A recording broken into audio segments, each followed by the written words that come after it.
Hi, everyone. Hello, people. Hey there, Clinton. How are you doing? Long time no see. How are you? Hi there, Rashonda. Hi, everyone. Stilly Phil 88. God bless everyone. Hey there. How you been doing, Clinton? Hey there, Aaron Mack. Hey. I have been swamped. I've had a lot going on. Oh my God. I don't know about that person there. Poo, pee, pee. Oh my goodness. Okay. Bev 5855. Hey everybody. I'm just going to be on here real quick. I'm going to try to keep this short. But I had to get out here because I've been off of my wagon a little bit. Hope you guys are doing fine. Please do share and invite your followers as you're led to do so. I'm going to wait for a few more people to get on the scope. Thank you for the lovely hearts. Hi there, Massage by Antoinette. Thank you for coming in. Dollface DeCarlo. Yes, come on in. We're going to talk about the hidden costs. Truth revealed. Hey, Southern Cali, SoCal. Bless you. Greetings to you. Greetings to you. We're going to talk about the hidden cost. Yes, Stella. I have a hard time sometimes remembering all of the names. Music Clef, thank you for coming in, everyone. Thank you so much for joining. Thank you for being here. The hidden cost, truth revealed, the hidden cost of a relationship, a bad relationship, that is. For those of you who may not know me, my name is Tanika Breeden. I'm an author, speaker, certified Christian life coach, and I'm all about helping people walk in wholeness, peace, and clarity when it comes to their relationships. And tonight I want to touch really quickly on 3 areas of hidden costs that we endure when we get ourselves caught up and entangled in a bad relationship. I'm going to look at the practical costs. Yes, thank you. Thank you so much. And same to you. Same to you. I'm going to look at the practical costs of being in a bad relationship. I'm going to look at the emotional and mental costs of being in a bad relationship. And I'm also going to look at the spiritual and the life purpose aspect of being caught up, entangled, and strung out in a bad relationship. And I do encourage you, as things resonate with you and as you're led to do so, please do share and invite your followers. And thank you for those beautiful hearts. All right, so let's talk about it. Number one cost of a bad relationship. This one is right off the bat. Let's just look at it really practically. Financial. You get caught up in a bad relationship, you're going to take that hit in your wallet, especially if you're married and you wind up getting divorced. That's very clear. Everybody already knows that. But even, yes, the worst, absolute. But I would go as far as to say I took a bigger hit financial wise when I got into a dead-end relationship after my divorce, the relationship that caused me to write my book. When I ended that marriage, I was married for 10 years, and I ended that marriage. When I ended, I still had everything pretty much intact with myself. Everything was equally distributed. When I left that marriage, and at the time I left it, my credit was good. I had good credit. But by the time I ended, 7 years later, almost 7 years later, after I had gotten myself strung out in a dead-end relationship, I allowed my feelings to get ahead of reality, got caught up in infatuation. I was broken and unhealed. By the time I ended that dead-end relationship and I finally got my sense in my head together to end that thing, my credit was bad. Why? How did being in that bad relationship cost me my credit? Now I had to build myself back up again. Why? Because I allowed access to a wrong individual who did not deserve, who did not qualify to have that type of access to me financially. First of all, he wasn't my husband. Come on. Secondly, I had no business allowing access, use of my credit, giving financially, putting out financial. Hi there, Ignite Your Purpose. Thank you for coming in. So the number one practical cost is just the sheer financial aspect. You're in a dead-end relationship. And like I said, in my situation, my credit deteriorated as a result of being connected to the wrong person. If you're connected to the wrong person and you're in love and you want to help, heal, fix, deliver, set them free, use your resources to help rebuild their life, and you have no commitment and you're not married, that gonna cost you something. In my case, it cost me my credit. So number one, and if you, of course, the divorce aspect, don't do it. Don't be getting a credit card. Don't be putting them on your credit card account, and then you get jacked. I'm just being real. I'm being very real. So number one practical cost is the financial aspect, the loss of money, and then your credit. Number two, your health. I'm talking about the practical. I'm going to get into the spiritual, and I'm going to get into the life and the purpose, but let's be practical right here. The loss of your health. You can't tell me that being in a jacked up relationship don't mess with your health. Just the sheer stress, the anxiety, the turmoil. This is how you get, yes, Dollface, yes, Stella, the high blood pressure, the headaches. For me, it was digestive troubles. I had my stomach, because the relationship was not healthy, and because I was deliberately I had overrode the prompts of the spirit, what I call the intuition, the power, the Holy Spirit that lets you know when something's not right. You keep overriding that and overriding that. The anxiety that I had in the pit of my stomach stayed there for so long that it actually caused a digestive problem. And so if you're walking around in a jacked up relationship, you're in a bad dead end relationship, and you're perpetually anxious all the time, you know, your heart beating fast, you're spinning stuff around in your mind all the time, that's not healthy. It's taking a toll. The stress of that relationship is taking a toll on you. It literally will make you sick. Thank you for those of you who are joining. Please do share and invite your followers. We're talking about the cost of a bad relationship. We're talking about the cost. And right now I'm talking about the practical aspects. The practical costs. I hit on financial, and I use myself as an example because I believe in transparency. And I'm not going to sit here and talk about something that I have not gone through myself. So number one, I said finances. Number two, the health. You know, the stress, the sheer stress. Yes, it will make you sick. Stella, you said that. The stress, the anxiety, the toll on your body. I love this quote: expression is life, repression is death. Ulcers, exactly. And the truth that you don't speak out of your mouth, your body will act out every single time. So if you're being hurt and anxious and worried and stressed out about your relationship, but you're not speaking it and you're not taking action with it, yes, your body is going to show that relationship, and you will take the toll of a dead-end relationship in your body. You're right, Stella. You can't focus. You'll get ulcers. Your stomach be tore up. Your mind is racing 1,000 different ways all of the time. And if you're overriding that intuition, if you're overriding the prompts of the Holy Spirit, that'll make you feel even worse. That's right. That's absolutely right. So we said finances, we said health, and let's look at your family from a practical perspective. And this is talking about, in my mind right now, I'm thinking about children. I'm thinking about the children of divorce. And I'm also thinking about the children that people don't think about. Those that you get a long-term relationship, you have a long-term boyfriend, a long-term girlfriend, and then the children start getting attached to that person, and then you wind up breaking up. I see a lot of that. And that's just as painful as a divorce. But so we bring people into our children's lives.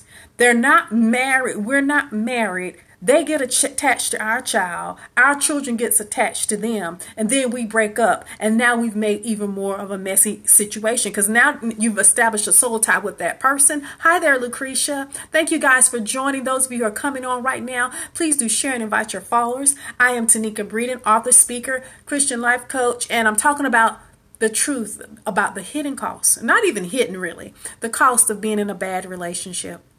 The stuff people really don't think about, or we do know it, but really don't break down what it really does cost us. And I'm talking about my family. And in my case, you know, my boys were exposed to a man that I was not married to.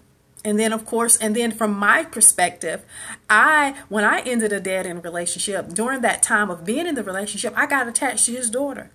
And then the relationship had to end. But now you have children involved. That's a cost. That's an emotional and spiritual cost that you have to think about every time we get caught up in these relationships that don't serve our purpose, that's not God's best. There are innocent lives at stake. That's a cost.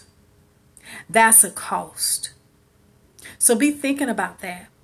Be thinking about these when you're in these relationships and you're getting close.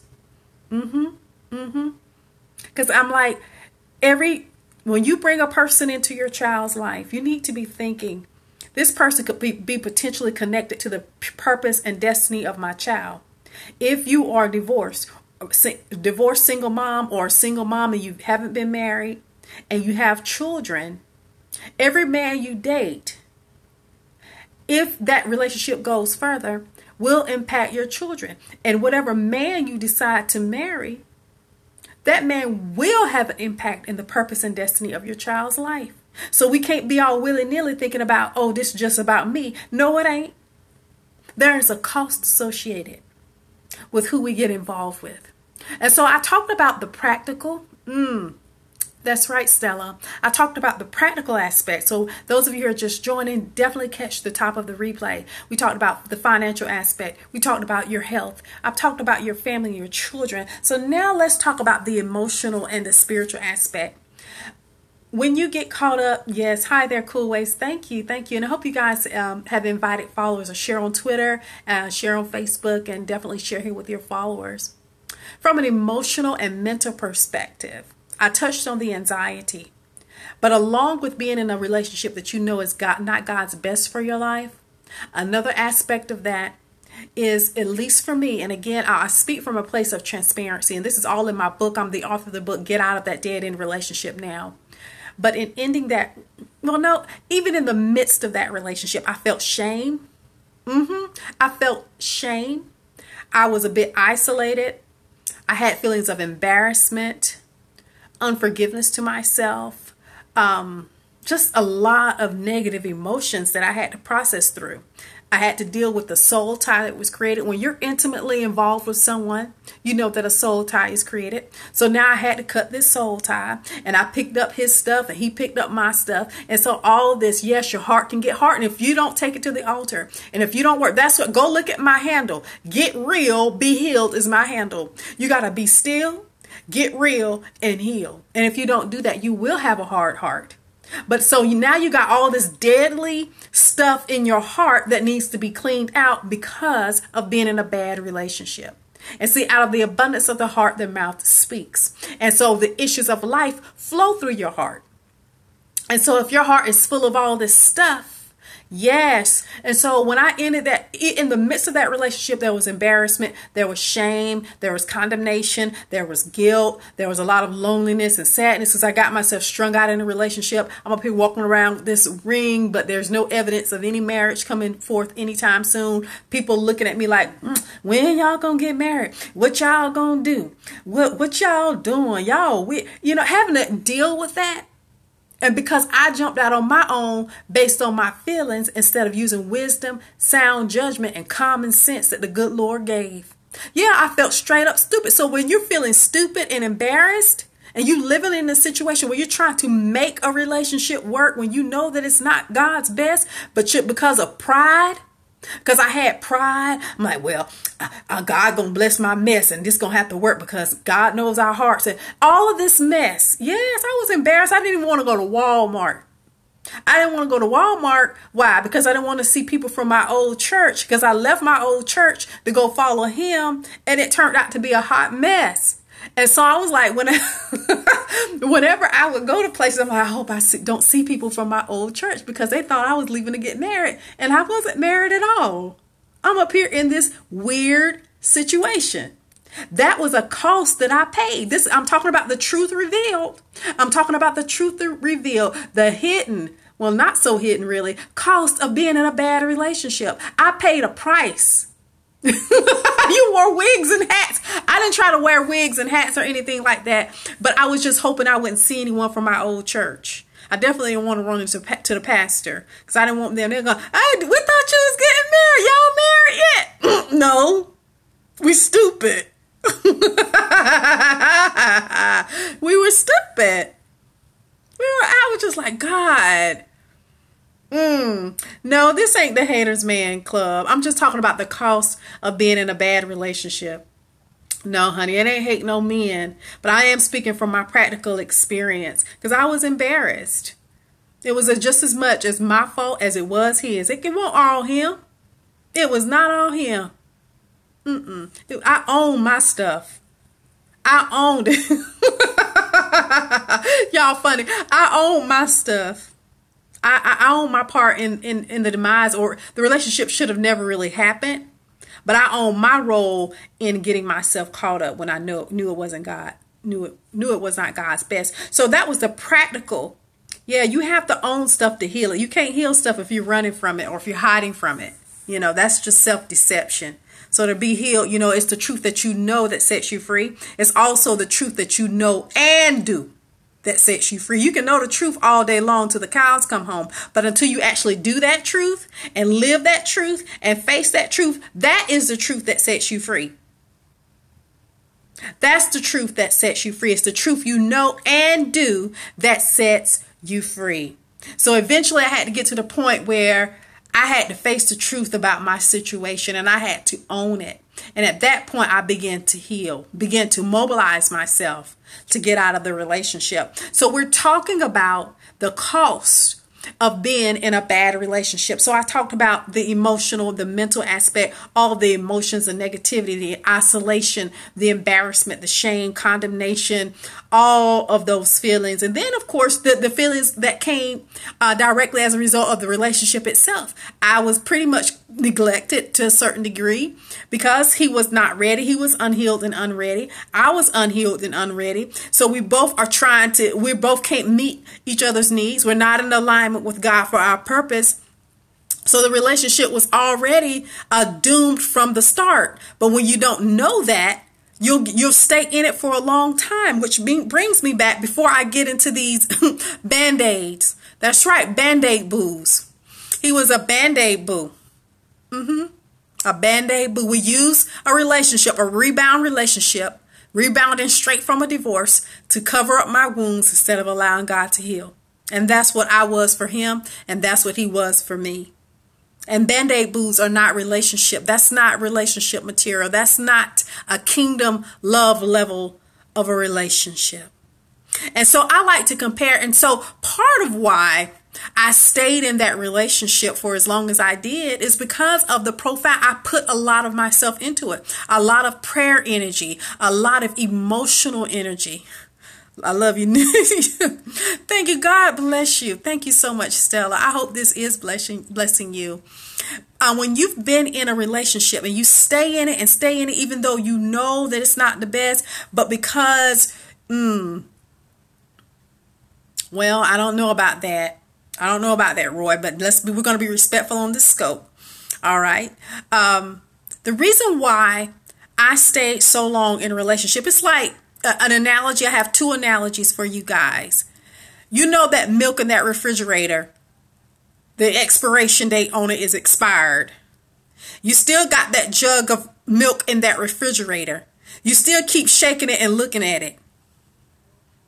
It's expired. You need to throw the milk out. But we will hang on to a relationship past its expiration date. Why do we do that?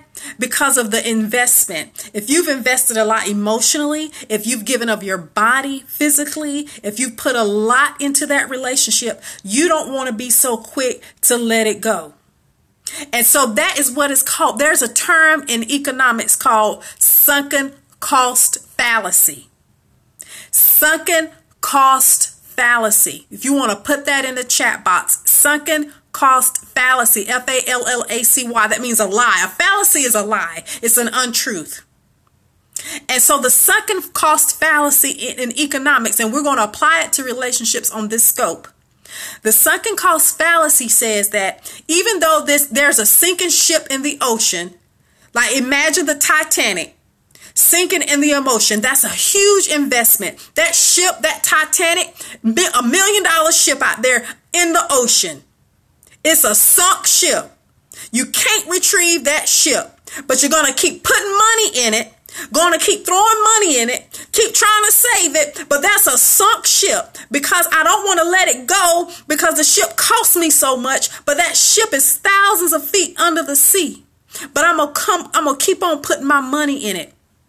That's human nature. We want to keep trying for something when it's clear that ship is sinking. And so we do the same thing in these dead-end relationships. So this is how we can stay and keep holding on and keep praying.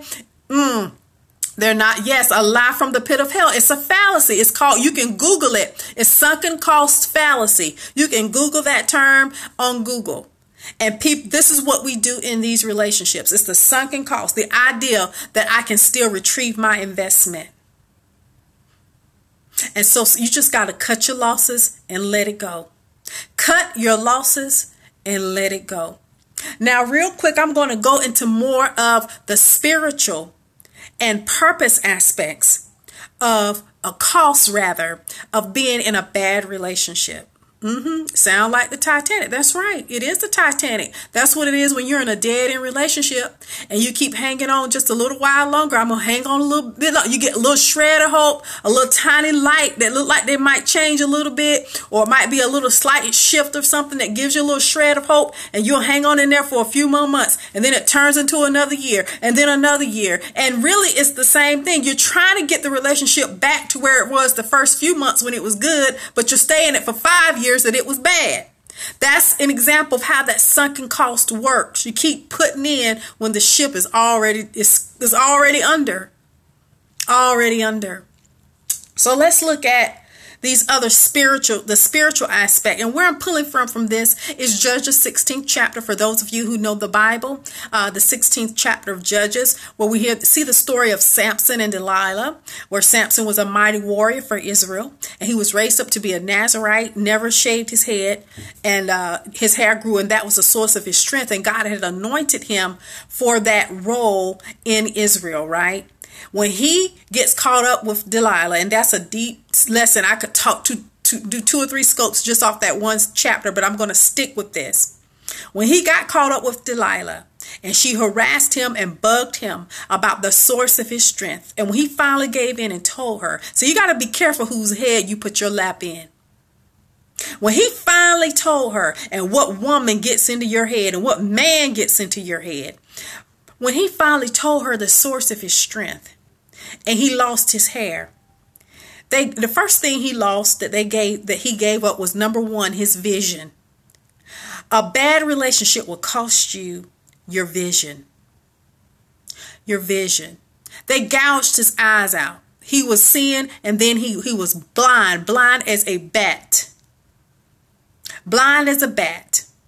And when Samson got tangled up with the wrong woman, he lost his vision. And what do I mean by vision? He lost his natural ability to see, but for all intents and purpose, he lost his vision, his purpose, what God had called him to do. When I talk about vision, I'm talking about foresight, the ability to foresee. I'm talking about insight, the ability to perceive. I'm talking about hindsight, the ability to get knowledge from looking back. You lose foresight, hindsight, insight, and natural eyesight when you get tangled up with the wrong individual. There's so many different levels to sight. Vision, that's your imaging capacity. That's the capacity to get a vision from God. That's your purpose. We're called to be visionaries. Habakkuk 2:2, write the vision and make it plain. You can't write the vision if you can't see the vision, because you got blinded. You got blinded by lust, blinded by infatuation, blinded by attraction and attention. It's the 2 A's, attraction and attention. I'm attracted to them and they're giving me attention. Now I'm infatuated. Now I'm in lust. Now I've lost my sight, and now I've lost my vision from God. It'll cost you. Amen, Cool Waves. Amen. Being caught up with the wrong woman, being caught up with the wrong man will cost you your vision. And we can't afford to be walking around spiritually blind in these days. You're welcome, sir. In the days and the times we're living in, we can't be lost and can't see our way. You get caught with the wrong person, you're going to lose that. We don't have time we need hindsight. Hindsight is when something happens, you can look at it and glean the lesson. Foresight, that's the ability to be prudent, to look ahead, to strategize, to see, to imagine, to think. Insight, when you are a very insightful person, you're discerning. When you're insightful, you can see what other people can't see. When you're insightful, you can see in and you can look into something and glean the knowledge you need. That's what your vision comprises of. I'm talking about spiritual vision. So Samson lost his physical vision. And I'm making this analogy. When it comes to a bad relationship, you can lose your vision. Number 2, when he lost his vision, he simultaneously lost his strength because his hair was the source of his strength. Yes, we have no time to waste. Time is not promised to no one. Yes, you tap into your spirit of discernment and you keep your spiritual perception, your spiritual vision, Stella. The second thing Samson lost was his strength. When they cut his hair, he lost his strength. And what is strength defined as? Strength is your power. Strength is your brute force. Strength is fortitude. Strength is brawn. Strength is just your sheer power. It is your ability to be strong. When you lose your strength, a bad relationship will make you weak. You get caught up with the wrong woman and you'll be weak. You get caught up with the wrong man, you'll be weak. Yes. Yes, yes, yes. You get tangled up with the wrong person. They will cause a loss of your strength, a loss of your spiritual strength, your mental strength, and your mental energy, your emotional energy. We don't have time to be losing strength. We don't have time to be weak because weakness will cause you to be dead. We can lose strength. Losing strength. Yes, yes, yes, ladies. And the next thing, you know, as we walk in this life, speaking a little bit about strength, you got to have fortitude. You got to be a robust person. You got to be fully on point in this life, right? And when someone is sapping the strength from you, and how does a bad relationship take your strength? Because all of your energy is going into that relationship. You're dissipating your power. You're scattered here today, gone tomorrow. You're wondering about that person. Your mind is always spinning around in this relationship, and that's causing disillusion. It's causing a dilution and a weakness in you because of that relationship. And I know, especially for us women, when we get entangled and caught up with a man, you know, that's the majority of our focus. We could be at work on our desk, but our energy, our mental energy and our mind could be worried about our relationship. You know, we'll be texting and we'll be on Instagram and social media, and it just takes away too much strength. When you emotionally attached prematurely, the emotions and the sex will tie you to a wrong person for a long time and zap your strength, take your vision and take your strength. And you cannot base a godly relationship, a healthy relationship, just purely on emotions, purely on hormones, purely on attraction. You have to have there has to be a depth and a capacity to that relationship, and you have to be strong within yourself. So if a relationship is stealing your strength, it's a bad one and it's costing you. Number 3 on this, in terms of the spiritual aspect, bondage. Being in a bad relationship will get you caught up in bondage. What do I mean? What happened to Samson when they gouged his eyes out and he lost his vision? When they cut his hair and he lost his strength, what did they do? They could bind him up and they put him in the prison to grind flour. Yes. They put him in the prison to grind flour. This man he went from being the mighty warrior of Israel, defeating. He was so powerful and so strong, but because number 1, he lost his vision because he was in a bad relationship. Number 2, he lost his strength from being in a bad relationship. Now he's in bondage. He went from being a fighter to grinding flour in the prison. So what does that say? What does that say? Number 1, when he lost his vision and he lost his strength and he got in bondage, it wasn't just about him. It was about all the people connected to him. Because see, he was out of place. He was out of alignment from his assignment. Who did I hear that from? I think I heard that from Dr. Fred Jones. He was out of alignment with his assignment. His assignment, Yes, that's right. His assignment was to rescue people, to rescue Israel from the Philistines. But no, he in there grinding corn in the prison, in bondage. And what about what he was supposed to do? What was he supposed to be doing? But he's in bondage now. Just like with us, we get caught up and entangled and strung out in a bad relationship. We lose our vision, we lose our strength, and now we're in bondage. We're hooked to this person. We're in this messy mess in bondage. What about the people God? Okay, so we don't have time for that. All right, I don't got time for that. All right. Excuse that interruption. What happened to his purpose? What happened to all the people that were assigned and connected to him? But no, he down there in bondage. What about you? What about you? What about you in the relationship? Are you in a bad relationship? What about the calling of God on your life? And what is it about this situation that has you in bondage, where you've lost your vision? You're not operating in hindsight, insight, and foresight. Your strength is dissipated and diluted because you're chasing behind in this relationship, trying to make it work. And now you're in bondage and stuck because you know you're supposed to be way much further ahead than what you are in life. That's right. One only trip. Yes, Stella.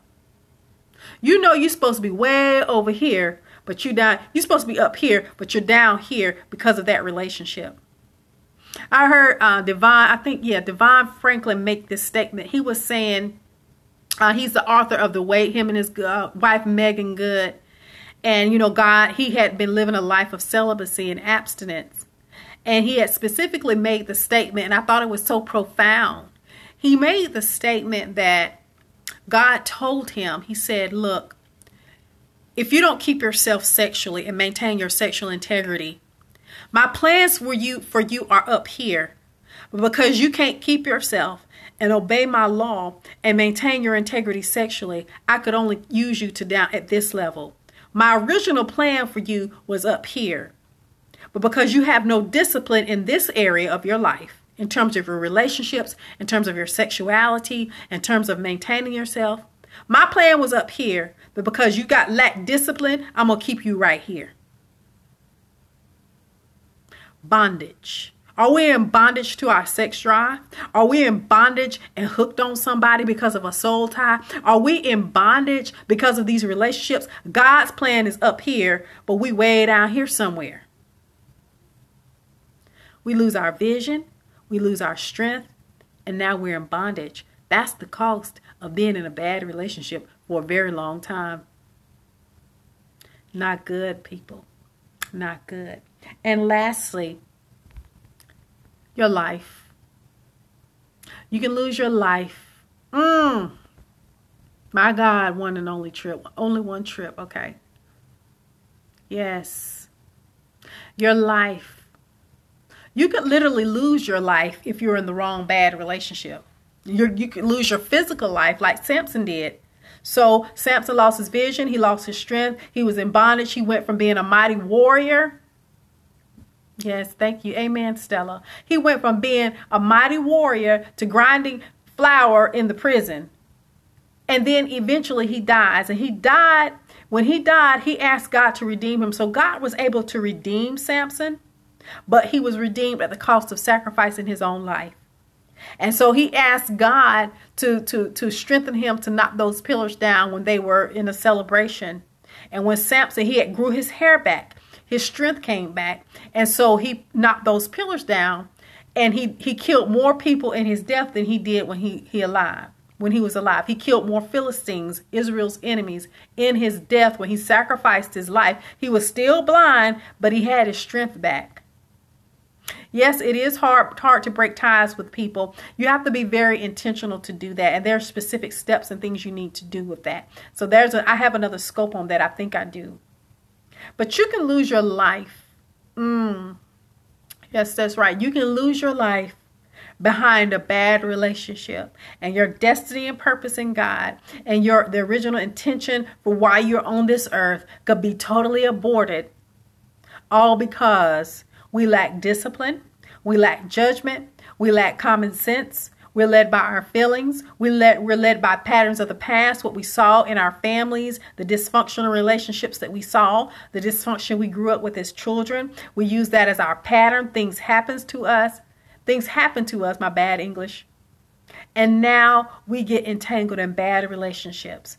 And so, guys, I'm just on this scope today to just really break down the cost of being in a dead-end relationship, the cost of being tangled up in a bad relationship for an indefinite period of time, the second cost you put in when you see that ship is sinking, but you still keep trying to save it instead of just letting it go.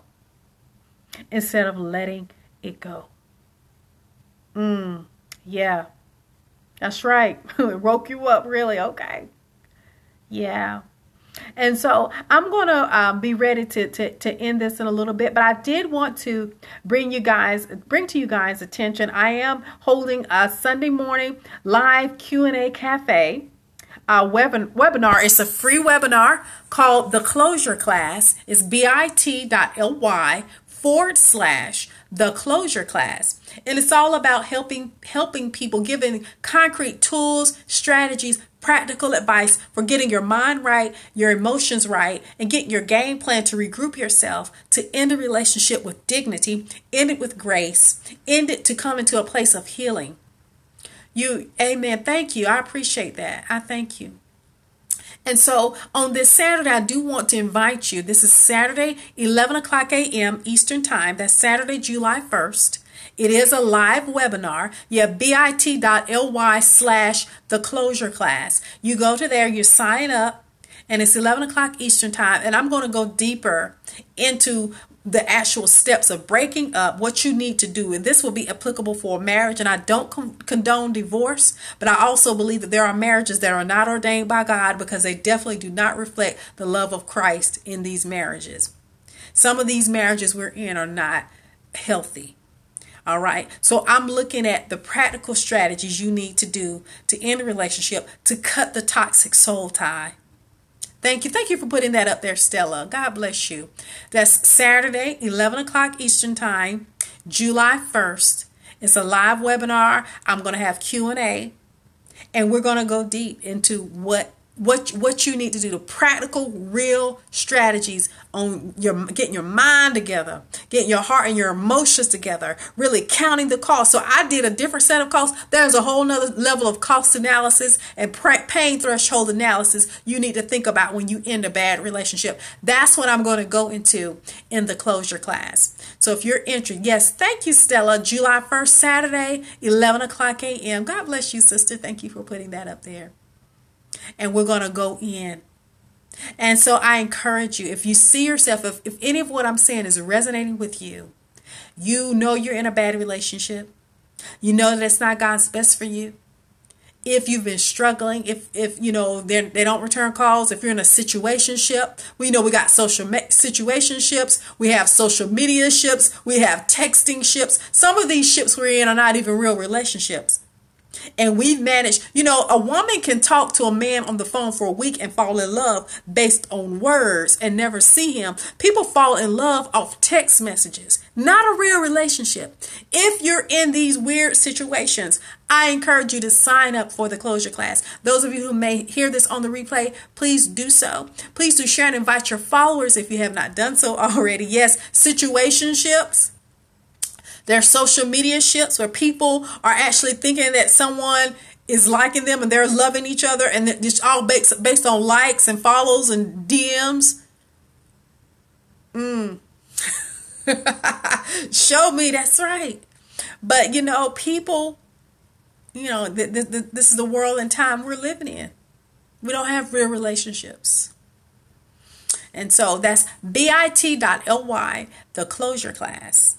All right. And so I would love to see you and see you live in that class, and we'll have Q&A, drink coffee. I call it the coffee live, the closure class cafe Q&A, live Q&A. And so that's Saturday, July 1st, 11 o'clock a.m. To sign up, the link is also in my bio, bit.ly/the closure class. And so that is it this evening. Are there any questions or any other feedback or comments before I in this scope? Guys are quiet. Thank you for those beautiful hearts. For the beautiful green. Oh, thank you. Thank you, Stella, for supporting. Thank you for the hearts. Thank you for the love. You guys are funny. You guys are funny. Well, God bless you. Have a lovely evening. Definitely share this on Twitter and Facebook and invite your followers. If you're not following me, please do follow me. I'll be back out here again and have a great evening. God bless you. Bye bye.